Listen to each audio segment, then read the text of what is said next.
तो ये सब कुछ एक साथ हो रहा है और ऐसे में खबर अब ये आ रही है कि क्या जदयू और आरजेडी का गठबंधन होगा।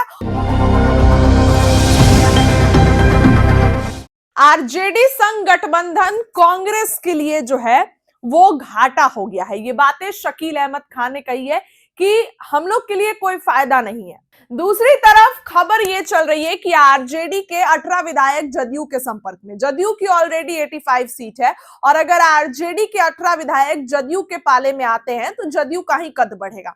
जदयू उधर जाए, आरजेडी इधर आए, बढ़ेगा जदयू का ही कद, क्योंकि 85 सीटें और आ जाएंगे तो फिर तो।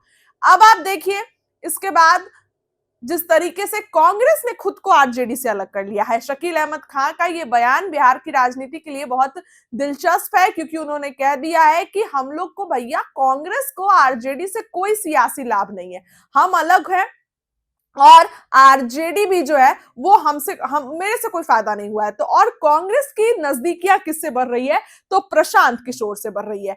प्रशांत किशोर और कांग्रेस की नजदीकियां बिहार में जो है वो बढ़ते जा रही हैं। प्रियंका गांधी से प्रशांत किशोर मिले और कांग्रेस का आरजेडी से यूं मोह भंग हो जाना बहुत बड़ा सवाल है। और उसी बीच ये खबर चला कि आरजेडी के 18 विधायक जदयू के संपर्क में हैं। तो आरजेडी क्या अब जदयू के साथ गठबंधन करेगी?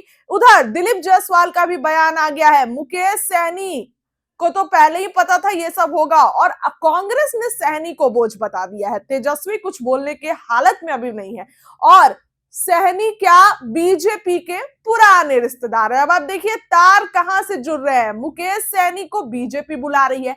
जदयू और आरजेडी के बीच में पहले ही बात चल रही है कि 18 विधायक संपर्क में है। इधर कांग्रेस और आरजेडी का नाता टूट गया, यानी कि पहले से जो गठबंधन है बिहार में एग्जिस्ट कर रहे हैं, जो कि चुनाव तक साथ थे लेकिन चुनाव हार के बाद डगमगा रहे हैं, वो बिहार में तितर बितर हो रहे हैं। चलिए, उपेंद्र कुशवाहा, उनकी पार्टी में बड़ी टूट। एनडीए जीती तो है लेकिन ये एकजुट नजर नहीं आ रहे हैं। उपेंद्र कुशवाहा की पार्टी में बड़ी टूट नजर आ रही है और ये इतनी बड़ी टूट है कि उनके बहू की एंट्री से उनसे विधायक नाराज है, वो बीजेपी से मिल रहे हैं।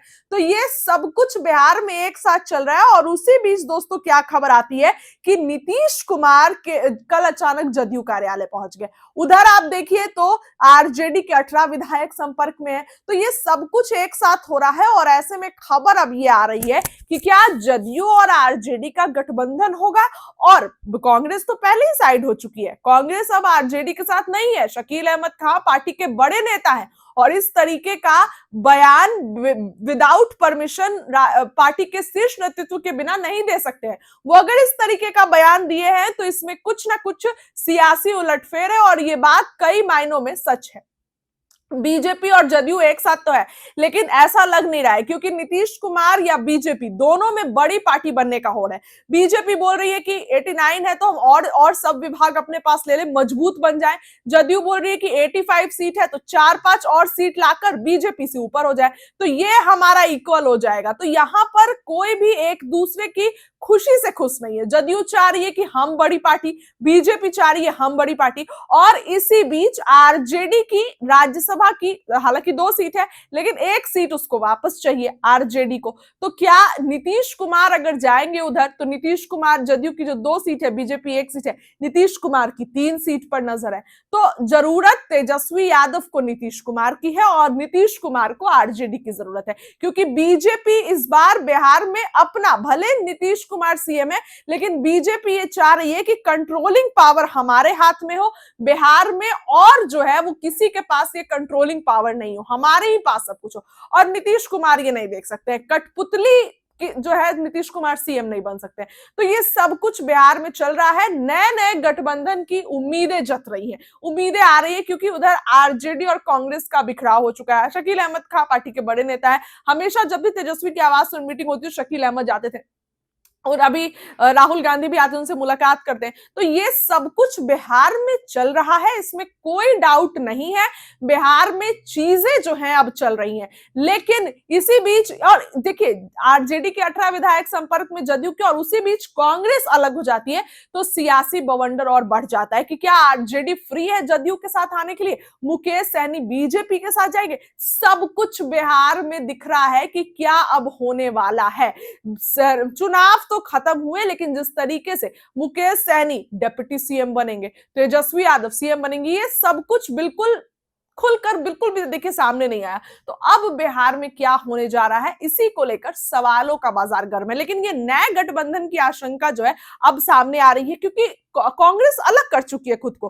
कांग्रेस तेजस्वी यादव के साथ नहीं है। कांग्रेस ने कह दिया है कि आरजेडी के साथ भैया हमको कोई सियासी लाभ नहीं मिल रहा है, तो कांग्रेस अलग हो गई। उसी बीच आरजेडी और जदयू की नजदीकियां बहुत पुरानी है। जदयू और आरजेडी का जो गेट है वो आमने सामने है। तो उसी बीच अगर आरजेडी के कुछ विधायक नीतीश कुमार जदयू के संपर्क में, ये बातें आरजेडी वाले नहीं बल्कि नीतीश कुमार की पार्टी के मुख्य प्रवक्ता नीरज कुमार ही दावा कर रहे हैं कि उनके कुछ विधायक हमारे संपर्क में हैं।